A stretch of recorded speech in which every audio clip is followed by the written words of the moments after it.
বিয়নী আছানে? বিয়নী হঠাতে যে নহয় বুজিছা, আমি আমাৰ গোটটোৱে গাঁৱৰ ঘৰে ঘৰে গৈছোঁ আৰু বুজাইছোঁ নিজৰ অধিকাৰৰ বিষয়ে। কি অধিকাৰৰ কথা ক'লে বা? ভোটদানৰ অধিকাৰ। কওকচোন কওক, আমিও শুনো।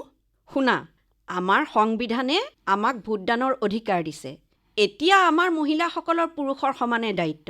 আমি আমাৰ সকলো ব্যস্ততা এৰি ভোটদানৰ দিনা ভোটদান কেন্দ্ৰলৈ গৈ ভোট দিয়াটো। এইটো কিন্তু সঠিক কথা কৈছে দেই বিয়নী। নহ'লে পিছত পস্তাই লাভ নাই। এজন নিৰপেক্ষ সুদক্ষ নেতাক আমি সজ্ঞানেৰে ভোট দি এখন দায়বদ্ধ চৰকাৰক নিৰ্বাচন কৰাটোত আমি মহিলাসকলেও অকণো হেলা কৰিব নালাগে। মইতো ভোট দিবলৈ যামেই। পিছে আমাক শুনি থকা আইসকল, আপোনালোকেও নিশ্চয় আপোনালোকৰ অধিকাৰ সাব্যস্ত কৰিব। ভোট দিয়ক, এয়া আপোনাৰ অধিকাৰ।